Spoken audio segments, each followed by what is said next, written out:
Je dois trouver un refuge de fortune. Je viens de voir ça. En descendant le long de la crête, je suis arrivé ici et j'ai vu ces traces dans la neige qui conduisent à ce cerf tout au fond.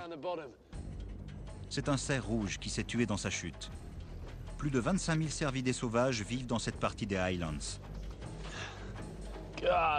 C'est de la vraie bouillie. Il y a du sang et des viscères partout éparpillés. On voit bien les traces de sa chute. Et il s'est encastré dans les rochers. Venez par ici. Vous voyez sa tête? C'est un jeune mâle.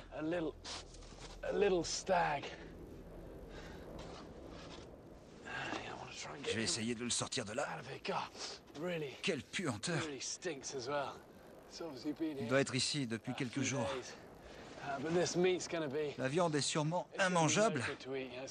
Elle est déjà bien avancée. Il se fait tard et je n'arriverai jamais à descendre dans la vallée avant la tombée de la nuit. Maintenant, je vais pouvoir utiliser...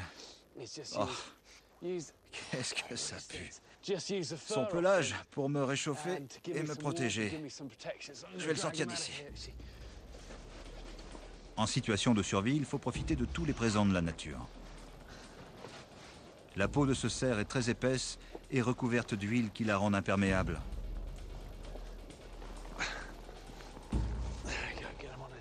Il faut que je le retourne sur le dos. Vous voyez son ventre? Il est tout gonflé. Ce qui signifie qu'il est mort depuis un certain temps. Maintenant, je vais faire une petite incision sur le bas du ventre,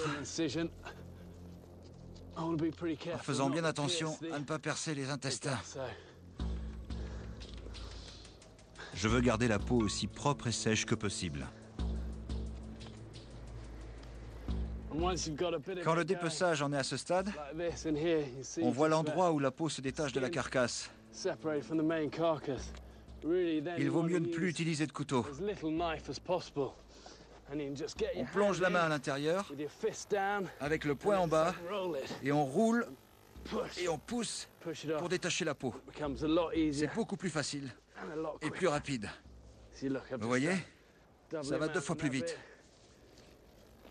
Un petit coup de couteau. L'odeur de la chair est infecte. Si la viande était fraîche, elle serait comestible. Je veux enlever la peau en un seul morceau. Autrefois, les habitants des Highlands se fabriquaient des chaussures avec de la peau de cerf. Ils les portaient la fourrure à l'extérieur, d'où leur surnom d'Écossais au pied des reins. Cette peau va me servir d'abri. Ça y est, je l'ai.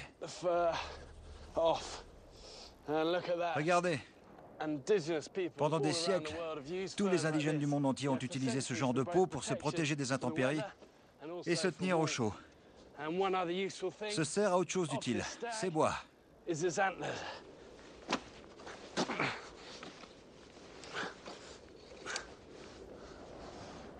J'en prends un en cas de besoin.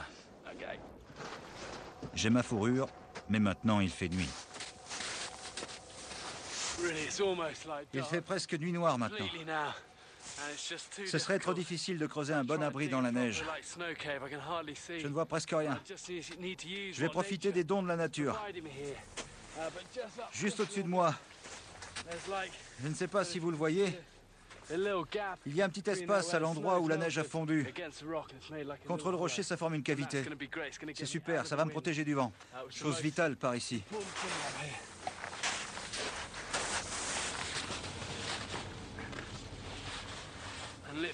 Tout ce que je peux faire, c'est de m'allonger dans ce creux. La neige va servir d'isolant d'un côté, et de l'autre, le rocher va me protéger du vent et de la pluie.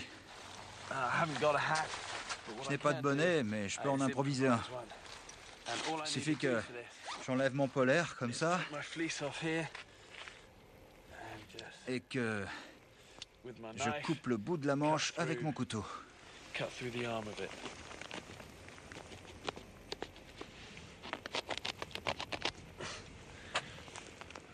Maintenant, je l'étire et je le mets directement sur ma tête. Comme ça.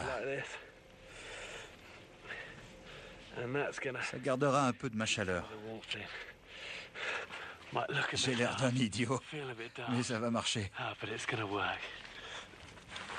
Je remets ma parka. On perd 40% de la chaleur du corps par la tête. Si la température corporelle chute de 12 degrés, on devient inconscient. Maintenant, je me recouvre avec ce grand morceau de fourrure. Ça pue, mais au moins, ça me tiendra au chaud et au sec. C'est pas mal.